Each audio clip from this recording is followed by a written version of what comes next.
there's a real anchor for you there. So let me explain it to you. Everybody has what I call an emotional home. Yeah. Do you ever watch like a place here, and let's say, where the cyclone happens every 2 or 3 years and it wipes out everything, or a tornado comes through? Oh, yeah. And you see these poor people, all their stuff's all over the ground and they're picking it up, and you could have a heart of stone not to feel. They rebuild. 2 years again, it happens again. 2 years later, it happens again. Some part of you eventually goes, why don't you move? It's like, why don't you move? A lot of Vietnam's like that. It floods. New Orleans is like that. It floods. New Orleans like that. So here's why don't they move? Because it's home. It's what they know. You have an emotional home. You have certain emotions that got built up in your youth. And I had 4 fathers. I had a mother that was pretty intense. And I had a lot of emotions that came out of that experience. If I didn't reprogram myself, I wouldn't be sitting here with you today, because my emotional home was not good feelings. It's what I was used to. So even though it didn't feel good, you go there because it's what you know. Yeah. It's comfortable. So it almost felt like I was deserting myself if I felt good about myself, which is crazy. I'd almost feel like I was leaving. I don't know. Yeah, it's almost like I know those feelings. No, finish that thought. I'm believing what?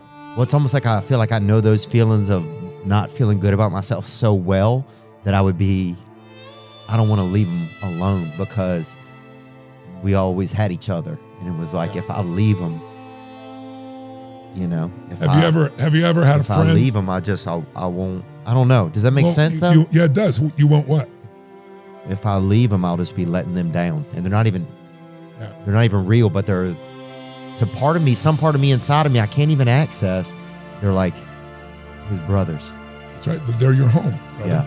And by the way, I really appreciate you being so vulnerable, because the people watching there, seeing that, allow them to be vulnerable, because you're a role model of that. It's because you're funny as shit, but to be able to be that vulnerable is beautiful. But let me just tell you something. Those are not your friends. Yeah.